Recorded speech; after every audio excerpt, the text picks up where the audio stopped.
Hello dear friends. आज है तारीख 28 दिन है मंडे। तो प्रतिदिन की तरह देखते हैं आज का द हिंदू एनालिसिस। तो डियर फ्रेंड्स, आज जो फ्रंट पेज में टॉपिक आया हुआ है वो है related to India is engaged with all parties on Ukraine foreign secretary. ये बात फॉरेन सेक्रेटरी के द्वारा कही गई है कि इंडिया जो है ऑल पार्टी जितने भी स्टेक होल्डर्स हैं यूक्रेन में सभी के साथ वार्तालाप में है और डिस्कशन में है और थ्रू वार्ता जल्द से जल्द इश्यू को सॉल्व किया जाएगा। Shringla says nation has direct interest in the region, dialogue only way forward. India has every reason to contribute in resolving the Ukraine conflict, foreign secretary Harsh Vardhan Shringla said on Sunday, addressing a special briefing on the crisis and its humanitarian dimensions. Mr. Singla said India believed dialogue between the warring sides by the only way ahead. तो यहाँ पे foreign secretary के द्वारा बड़ी बात की गई है कि जो है वार्तालाप ही इसका सही से सॉल्यूशन है और थ्रू पीस एंड कोऑपरेशन इसका सही से सॉल्यूशन समाधान ढूंढा जाना चाहिए। We have been engaged with all parties. Our Prime Minister has spoken with the presidents of Russia and Ukraine. The External Affairs Minister has been in touch with a very wide range of interlocutors who are involved in the situation. We are essentially a country that has direct interest in the region. अब ये हमारा जो है interest directly क्यों है? क्योंकि Indian diaspora इस क्षेत्र में बहुत ज़्यादा संख्या में रहते हैं। हमारे स्टूडेंट मेडिकल एजुकेशन के लिए यूक्रेन में जाते हैं। We have friends and equities in the area, Mr. Singla said in response to the question from the Hindu. Later in the evening, Prime Minister Narendra Modi held a high-level meeting which was attended by External Affairs Minister S. Jaishankar and top official. तो यहाँ पे क्या है कि prime minister Narendra Modi के द्वारा जो है हाई लेवल मीटिंग ऑर्गेनाइज जिसमें से इम्पोर्टेंट इशू को डिस्कस किया गया। अब यहाँ पे बड़ी बात आई हुई कि रेडी फॉर टॉक्स यूक्रेन।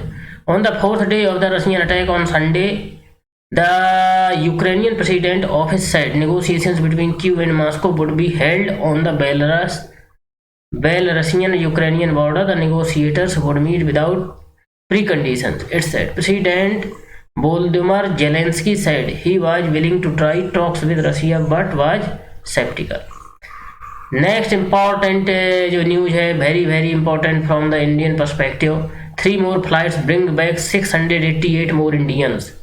तो यहाँ पे जो है 688 भारतीयों को जो है दोबारा यहाँ पे एवैक्यूएट किया गया है। So India on Sunday evacuated 688 more nationals from war hit Ukraine on 3 Air India flights and said it was in touch with the other countries in that region to ensure the return of all its stranded citizens. तो यहाँ पे बात कही गई है कि इतने लोग अभी यहाँ इंडिया पे लाए जा चुके हैं और इनके अलावा और भी जो लोग वहाँ पर हैं उनको लाए जाने की प्रोसेस कंटिन्यू है। Approximately 13,000 Indians are in Ukraine as of now, civil aviation minister Jyotiraditya Scindia who received the evacuees at the Delhi airport said around 1,000 Indians had already been flown out of Romania and Hungary and another 1,000 evacuated from Ukraine through the land route, said Foreign Secretary Harshvardhan Shringla at a media briefing. तो इस प्रकार से ये important news थी। Next news जो आई हुई है high level probe into Mumbai power outreach. तो ये उतनी इम्पोर्टेंट न्यूज नहीं है। आइए देखते हैं इलेक्शन रिलेटेड न्यूज। तो UP records 55% voter turnout in 5th phase, 1 killed in blast in Prayagraj, recording the lowest turnout so far in this assembly election. Only around, यहाँ पर काफ़ी गंभीर विषय है कि लगातार जो है वोटिंग का घटती जा रही है। अब यहाँ पर जो वोटिंग हुआ है टर्नआउट वो सिर्फ 55% मतलब 55% ही रहा है। The 2.25% crore was voters spread over 61 constituencies cost their ballots. In the 5th phase of polling in Uttar Pradesh, the figure is around 5% lower than the turnout in 2017. तो यहाँ पे क्या है कि वोटिंग जो हुआ है वो काफ़ी कम हुआ है। While Chitrakoot and Ayodhya said to be bastions of the Bharatiya Janata Party recorded the highest turnout, Pratapgarh at 52.65% finished at the bottom of the 12 districts that voted on Sunday. In this phase, the fate of 693 candidates is logged in the electronic voting machine. In an official release, the Election Commission of India said 377 incidents of violence of the Model Code of Conduct came to light and action is being taken. यहाँ पे model code of conduct का जो है violation किया गया है। Stray incidents of violence were also reported in the Kareli area of Prayagraj. 1 person died and another was injured by a blast in packet they were carrying on a bicycle. The victim was identified as Arjun and the injured is said to be his cousin. तो इस प्रकार से जो है news थी। अब ये आया है topic Ghulam Nabi Azad Neiphiu joins BJP. तो ये इतना इंपॉर्टेंट टॉपिक नहीं है from the exam perspective. Violence mars civic पोस्ट इन वेस्ट बंगाल। तो इस प्रकार से हमने जो है फ्रंट पेज जो है कवर किया। आइए चलते हैं नेक्स्ट पेज में और देखते हैं क्या इंपॉर्टेंट न्यूज आई हुई है। जैसे कि ये पेज जो है डेडिकेटेड टू सिटी दिल्ली के ऊपर आता है। With civic polls at hand contract workers demand regular jobs. 323 buses prosecuted under motor vehicle act. तो ये एग्जाम के पर्सपेक्टिव से ये पेज उतना इम्पोर्टेंट नहीं होता है क्योंकि इसमें रीजनल न्यूज होती है। Women found dead in hotel Delhi. Anganwadi staff best paid in country. Government Delhi government के द्वारा ये कहा जा रहा है कि यहाँ जो आंगनवाड़ी वर्कर्स हैं वो देश में सबसे ज़्यादा पेड वर्कर्स हैं आंगनवाड़ी के क्षेत्र में। अहीड ऑफ पीएम से visit Ajit Pawar lauds his developmental agenda. यहाँ पे जो है स्टेट्स की न्यूज है। तो यहाँ पे ये कहा गया है कि जो अजीत पवार हैं उन्होंने जो डेवलपमेंटल एजेंडा को लेकर है प्राइम मिनिस्टर मोदी की जो है प्रशंसा किया है। तो Kishor Prakash Raj meet with KCR raise curiosity. यहाँ पे प्रशांत किशोर जो कि पॉलिटिकल एनालिस्ट माने जाते हैं और प्रकाश राज एक्टर जो है आपस में मिले हैं और उन्होंने केसीआर से रिलेटेड चर्चा किया है। अब आते हैं इम्पोर्टेंट इशू पे। जैसा कि आज साइंस डे है तो साइंस डे पे रिलेटेड जो है यहाँ पे एडिटोरियल आया हुआ है। तो देखते हैं इस एडिटोरियल में क्या बताया गया है। तो यहाँ पे है India needs and intellectual ambience that is unfettered which national science day being observed today must foster. तो जैसा कि डेवलपिंग द साइंटिफिक टेम्पर जो है हमारा फंडामेंटल ड्यूटी है। तो जैसा और यहाँ पे Nobel laureate doctor sir CV Raman के मेमोरी में जो है जो उन्होंने डिस्कवर किया था रमन इफेक्ट उसके उपलक्ष्य में जो है साइंस डे विज्ञान दिवस मनाया जाता है। The government is organising a science weeks विज्ञान सर्वत्र पूज्यते as a prelude to national science day on February 28 that commemorates Sir C.V. Raman's discovery on light scattering. The program appears to have been designed to make youth be proud about India's scientific achievements. यहाँ पे जो syllabus में specially दिया गया है paper 3 में कि India's scientific achievements in the field of space robotics. तो स्पेस के फील्ड में रोबोटिक्स एंड अदर फील्ड में जो इंडिया ने अचीवमेंट हासिल किए हैं साइंस के फील्ड में उनको हाईलाइट करने के लिए साइंस वीक सेलिब्रेट किया जाएगा। Using this opportunity as a nationalistic mission is rather unfortunate. On the contrary, this event should be used to celebrate the true spirit of science that defies all types of intellectual curtailments, thus promoting critical thinking in our academic center. यहाँ पे ये बात कही गई है कि इसको nationalism in place of nationalism just इसको साइंटिफिक टेम्पर डेवलप करने के उद्देश्य से मनाया जाना चाहिए। और क्रिटिकल थिंकिंग एक्चुअली साइंस क्या है? साइंटिफिक टेम्पर होता है किसी चीज़ को हम उसके प्रॉपर रीजन क्या कारण है और उसके साइंटिफिक तरीके से उसको प्रूव करें, वही साइंटिफिक टेम्पर होता है। कुल मिला के हमको अंधविश्वास नहीं करना है, उसके पीछे जो है सही वैलिड रीजन होना चाहिए कि क्या कारण है। The essence prominent physicist of our times Freeman Dyson in his book The Scientist as a Rebel makes a clear argument about why dissent is the soul of science. There is no such thing as unique scientific vision any more than there is a unique poetic vision. Science is a mosaic of partial and conflicting visions, but there is one common element in these visions. The common element is rebellion against the restrictions imposed by the locally prevailing culture, Western or Eastern as the case may be. The vision of science is not specifically Western.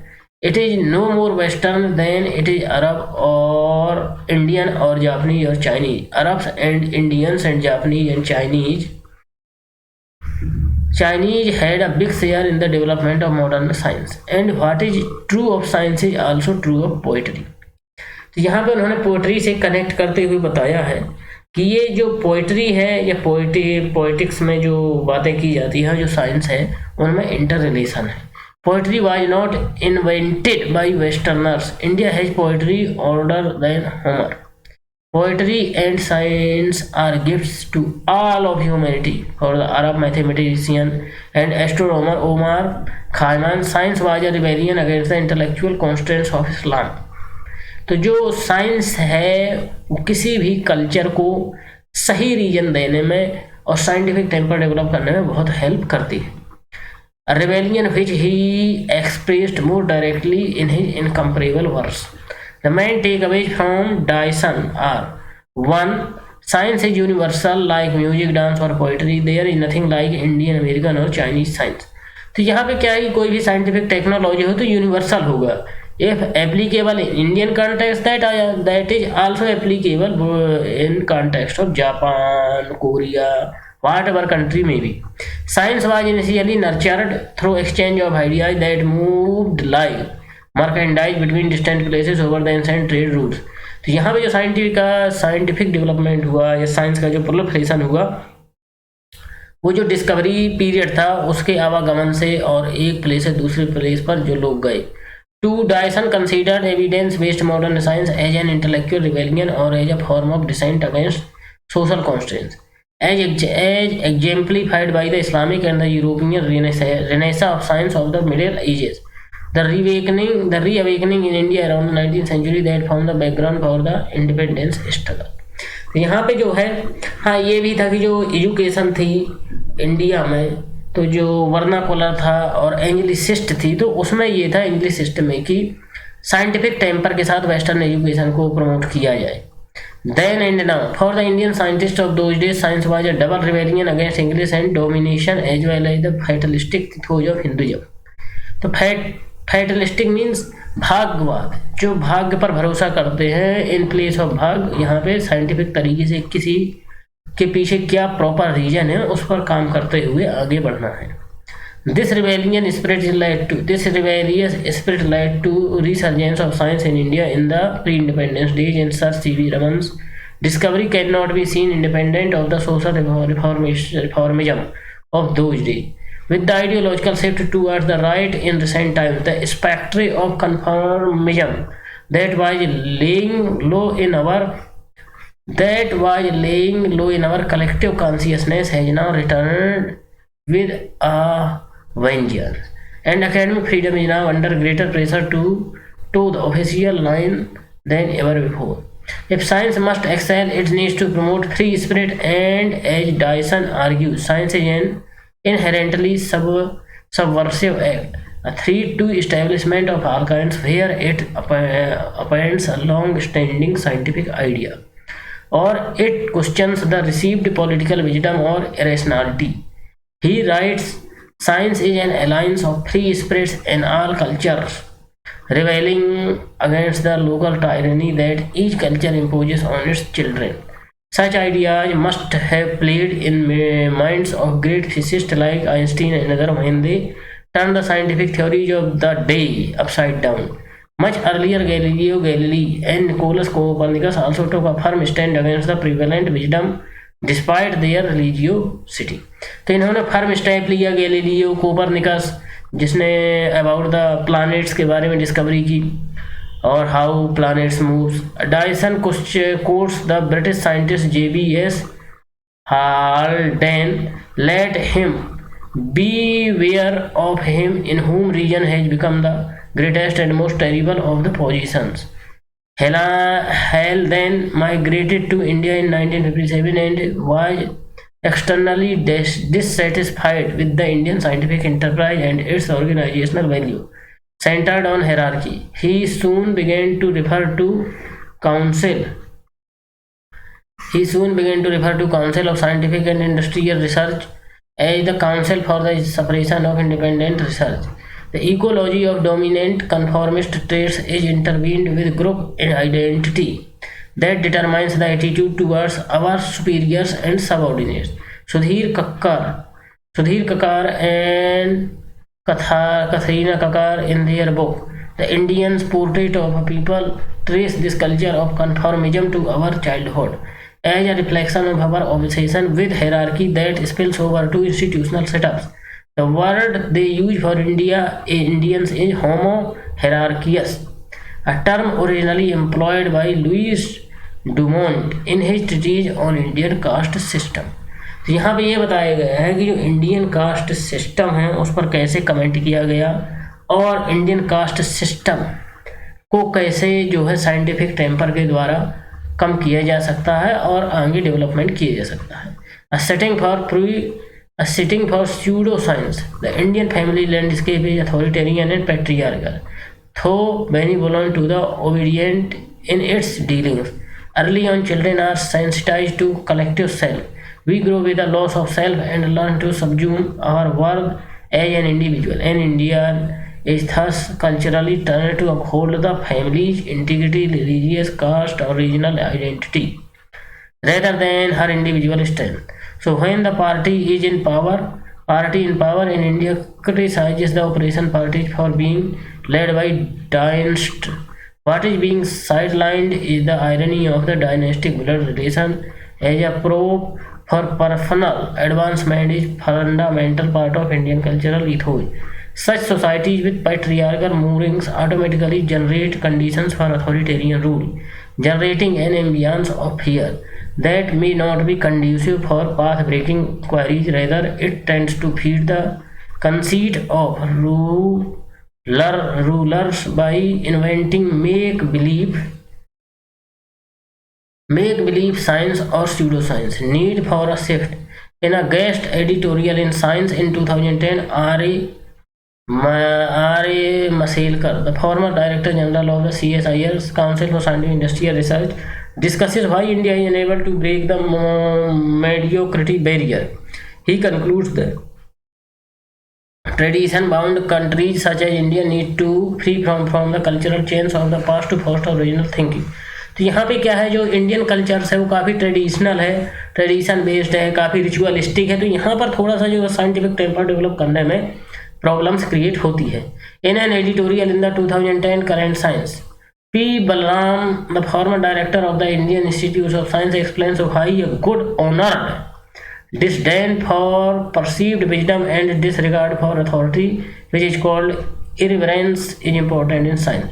Cultural shifts are not easy to accomplish, particularly in a tradition-bound society, and scientists have a special duty to foster a free and unfettered intellectual ambience by actively engaging in transformation of values both within and outside workplace. A fundamental challenge, of course, is how to strengthen the social democratic norms within the institutes, representatives of Indian diversity and plurality. Only then will academic centers become a marketplace of radii. National Science Days should offer forums where free-wheeling discussion of such themes are organized, epitomizing the true spirit of science, thus unleashing its tremendous transformative power. तो इस प्रकार से हमने जो है इस editorial को समझा. आइए समझते हैं सेकेंड एडिटोरियल. तो जो सेकेंड एडिटोरियल है वो है the anatomy of India's Ukraine dilemma. New Delhi has taken a subtle pro-Moscow position on the question of Russian attacks against Ukraine. तो यहाँ पे जो बताया गया है कि new Delhi has taken a subtle pro-Moscow position on the question of Russian attacks Ukraine. तो यहाँ पे जो रशिया का इंडिया के द्वारा क्रिटिसाइज नहीं किया गया उसको बताया गया कि किस तरह से इंडिया ने स्टेप लिए हैं. तो New Delhi response to the Russian aggression against Ukraine appears to have been shaped by harsh geopolitical circumstances. तो यहाँ पे जो ओवरऑल जियोपॉलिटिक्स क्या है उसको ध्यान में रखते हुए इंडिया के द्वारा स्टेप लिया गया है। That it is in the middle of then its normative believes of our preference. Late last week, India abstained from United Nations Security Council resolution which called for condemning the Russian military action against Ukraine. But it went on to note its uneasiness of the Russian action in writing. Prime Minister Narendra Modi, who spoke to Russian President Vladimir Putin as the war broke out, called for an immediate ceasefire of violence and has so far refused to pay heed to Ukrainian ambassador to India, Igor Polikhaj, impressed plea urging Mr. Modi to mediate with Mr. Putin to halt Russian military advance with the United Nations Security Council deadlocked. Friends with both the United States, West and Russia and passionately urged by Ukraine, New Delhi is uniquely placed to undertake some much needed mediation between the rival sides. तो यहाँ पे क्या है, India जो है prime minister साहब ने जो है रिक्वेस्ट किया था कि सीज फायर किया जाए और यहाँ पर जो है युद्ध को विराम किया जाए, अटैक ना किया जाए और पीसफुल तरीके से वार्ताएं की जाए। But it has chosen to stay on the margins and do no more than the unavoidable minimum. New Delhi just wants this to be over with. Let us call it what it really is. New Delhi has taken a subtle pro-Moscow position on the question of Russian attacks against Ukraine. This pro-Russia tilt is not just the position of the Indian government, but it's something somewhat surprisingly shared by much of the Indian strategic community as well. More notably, one is increasingly hearing subtle, though indirect justifications of Russian military actions from the dozens of the Indian strategic community. तो यहाँ पे mainly इस article में ये बताया गया है कि इंडिया के द्वारा किस प्रकार से स्टेप लिया गया है और इंडिया ने किस प्रकार से डिप्लोमेटिक तरीके से जो है वहाँ पर जो टेंशन्स हैं उनको डिफ्यूज करने की बात कही थी। तो यहाँ पे जैसा देख सकते हैं कि इम्पैक्ट ऑफ फॉरेन पॉलिसी, तो यहाँ पे ये फॉरेन पॉलिसी का क्या इम्पैक्ट पड़ने वाला है। तो India's response to the Russian aggression on Ukraine underline the fact that India is operating from a position of geopolitical vulnerability. While the Indian stand does reek of realpolitik, it reeks more of strategic weakness. Here is a country located in a hostile neighborhood trying to make the best of terrible situation it finds itself. This then means that governing forward, India's ability to be a swing state, major power or a leading power stands diminished. So we must expect more middle of the road behavior from the New Delhi rather than resolute positions on global strategic development. India's position also shows the unmistakable indication that when it comes to geopolitics, New Delhi will choose interest over principles. This is nothing new. तो यहाँ पे क्या है कि India की जो foreign policy हो principles based है, not situational based. This is nothing new. New Delhi has chosen interest over principles even in the past. For instance, India has violated the principle of non intervention in the domestic affairs of neighbours. The difference this time may be that India is choosing interest over principles even though the issue at hand is not directly pertaining to India. And yet a careful reading of India's statements and positions taken over the past few days also demonstrates a certain amount of discomfort in having to choose interest over principles. तो यहाँ पे actually principles based जो foreign policy है तो इसके basis पे major decisions जो है लिए जा सकते हैं। तो one strategic autonomy, finally what does this mean for India's strategic autonomy? For sure India's strategic autonomy has been under a lot of stress for some time now. However, New Delhi's response to the recent crisis, especially its explanation of vote at the United Nations Security Council, indicates a careful resource to the principle of strategic autonomy. India will make evacuated statements and will not be pressured by either party. In that sense, India's indirect support to the Russian position is not a product of Russian pressure, but the result of a desire to safeguard its own interest. तो यहाँ पे क्या है, ये बताया गया है कि जो ये डिसीजन लिया गया है ये मेनली रसिया के प्रेशर पे नहीं है बट सेल्फ इंटरेस्ट है। Therefore, while we may witness a steady erosion of India's strategic autonomy in the longer term, primarily as a function of the need to balance against China. We will continue to witness instances where Indian diplomacy will take recourse to the principle of strategic autonomy. तो यहाँ पे जो India का instance था United nation security council में और overall जो Russia Ukraine का डेवलपमेंट चल रहा है उसके ऊपर जो ये आर्टिकल डिस्कस किया गया है। आइए चलते हैं नेक्स्ट न्यूज पे। तो नेक्स्ट न्यूज पे देखते हैं क्या इम्पोर्टेंट टॉपिक आए हुए हैं। तो यहाँ पे नेक्स्ट पेज में जैसा कि जो नेक्स्ट पेज है वो है related to open editorial op-ed. तो यहाँ है टैकलिंग द प्लास्टिक प्रॉब्लम। तो जो पेपर थर्ड है उसमें हैजार्ड मैनेजमेंट और वेस्ट मैनेजमेंट के बारे में स्पेशल बात की गई है। तो जो United Nations Environmental Assembly meet could finalize a way forward for global cooperation in reducing plastic consumption। तो ये न्यूज काफ़ी इंपॉर्टेंट हो जाती है। From the perspective paper third waste management and techniques of waste management. तो a report released by the United Nations Environmental Assembly last year estimated that emission of plastic waste into the aquatic ecosystem may triple by 2040 if no meaningful action is taken। Thus, the United Nations Environmental Assembly meeting in February-March 2022 में finalize a way forward for global cooperation in this regard। यहाँ पे बात की गई 2040 तक जो है जो डंपिंग किया जाता है waste plastic waste aquatic ecosystem means oceans और अदर जो वाटर बॉडीज हैं उस पर जो है ट्रिपल हो सकता है, 3 गुना ज़्यादा हो सकता है 2040 के द्वारा। और यहाँ पर जो मीटिंग की जानी है 2022 में फरवरी मार्च में आने वाले दिनों में, तो यहाँ पर मेजर इंपॉर्टेंट डिसीजन लिए जा सकते हैं। Negative externality plastic products in the form of bags bottles etc are convenient but take a very long time to decompose. अब ये क्या है, इनको डिकम्पोज होने में कई साल लगते हैं। Increasing global consumption and low participation in recycling programmes have led to more plastic waste. This pushes us to consider plastic as a negative externality. We need to analyze the social cost of plastic consumption, which is mainly the loss of marine life. अब यहाँ पे क्या है, जो marine life है, जो marine animals हैं, जो एक्वेटिक एनिमल्स हैं, उनके द्वारा जो है कंजम्पशन किया जाता है और उनके डाइजेस्टिव सिस्टम में वेरी रॉन्ग इफेक्ट डालता है। This affects the livelihoods of a major chunk of population dependent on marine life.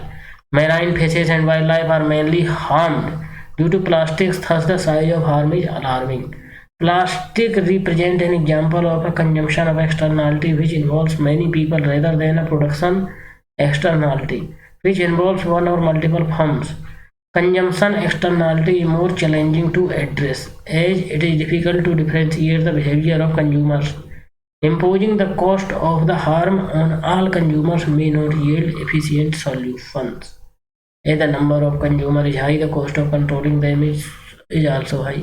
A number of regions across the world have banned plastic bags. This approach promotes a sustainable environmental intergenerational equity, saves marine and wildlife ecosystem and restores soil quality। अब इससे क्या है, जो plastics है वो non degradable होता है। It takes time in degrading very long, many years. So it is very polluting for the soil as well as environment and aquatic life. But it also causes inconvenience for consumers, increasing substitution cost and creates unemployment shocks as it affects the production of plastic, leading to lower economic activity, less income generation, and finally less employment. The replacement of plastic which are low cost with substitutes results in dead weight loss for the economy. Other key aspects that may be considered for global cooperation are the options. If plastics are banned, the effectiveness of imposing tax and the potential problems with both these approaches. It is difficult to identify the exact tax to be imposed, which may depend on country-specific circumstances. The environment regulation for plastics. The environment regulation for plastics may include a command and control approach and physical reforms like eco taxes और subsidy. यहाँ पे क्या है कि eco taxes, जैसे management के लिए new term आया हुआ है इको टैक्सेस, तो प्लास्टिक मैनेजमेंट के लिए टैक्सेस इंपोज किए जाने चाहिए। The efficiency of such regulation depends on its architecture, how well it is plan, designed and executed, it should be credible, transparent and predictable. A tax rate in particular need to be carefully determined and should work as a deterrent. तो यहाँ पे जो है tax rate ऐसा होना चाहिए जिससे कि डिटरेंस पैदा हो। डिटरेंस मतलब भय। In general, the rate of tax on plastic should be higher than the cost of compliance. Eco taxes may be imposed in the various stages of production, consumption, or disposal of plastics. Pollution due to plastic may happen during the production stage. That is the logic for imposing tax on polluting inputs. It forces the producer to look for cleaner substitutes. Pollution also occurs during the consumption stage, and thus an eco taxes is recommended to discourage consumption. तो यहाँ पे different stages बताई गई हैं, consumption, production और other manufacturing. तो different stages पे जो है टैक्स इम्पोज किया जाना चाहिए। दिस में रिक्वायर द पॉल्यूटर्स और the pollution controlling authority to install meters for recording the emissions और the effluent discharge in the process of production और कंजम्पशन ऑफ प्लास्टिक्स। अब यहाँ पे बताया गया है कि एस्टिमेटिंग द सोशल कॉस्ट। इसका सोशल कॉस्ट कैसे है, कैसे सोसाइटी को अफेक्ट करता है और क्या क्या प्रॉब्लम्स जनरेट करता है। Social cost should be evaluated differently in the local और regional and global context. While health and hygiene are predominant considerations in the former case, climate change is the predominant consideration in the latter. Ideally, eco tax rates on plastic are to be equal to the marginal social cost arising from the negative externality associated with production, consumption, and disposal of goods and services. This requires evaluation of damage to the environmental based scientific assessment of the adverse impacts on the health, environment, etc. The eco tax rate on plastics may thus be fixed commensurate to the marginal social cost so evaluated. Thus, comprehensive policy measures against plastic may generally involve 3 complementary activities. तो यहाँ पे क्या है कि proper comprehensive scientific policy development किया जाना चाहिए। Removal of existing taxes and subsidies that have negative environmental impact taking into account the different types of grades of plastics and restructuring existing taxes in an environmental friendly manner. There are some other suggestions too which may be creative as also effective policy solutions to reduce the amount of plastic consumption. Those include promoting multiple use of plastic through better waste management, educating the public on the harmful use of plastics, providing subsidy for research and development activity for substitute development, appropriate disposal mechanisms and waste management and use of waste for constructive uses like roads. तो यहाँ पे क्या है कि जो waste का disposal किया जाना चाहिए वो इस प्रकार से होना चाहिए कि in a constructive way like use of waste plastics in road construction. It may be another electricity generation through waste, proper segregation of waste, जो कि वेस्ट का प्रॉपर तरीके से उनको अलग अलग किया जाए, और जो जैसे ग्रीन केमिस्ट्री का जो कंसेप्ट है कि वेस्ट से जो है एनर्जी जनरेट किया जाए. तो जो ये पेपर था, जो ये टॉपिक था, वो पेपर थर्ड के पर्सपेक्टिव से बहुत ही इम्पोर्टेंट था, जिसमें साइंस एंड टेक्नोलॉजी के बारे में दिया गया है, और वहाँ पे जो है waste management, proper mechanisms for disposal of waste के बारे में बात की गई है. तो इस प्रकार से हमने आज का पेपर जो है कंक्लूड किया. आप चैनल को सब्सक्राइब करें, कमेंट करें, और you can join our Telegram channel where you can download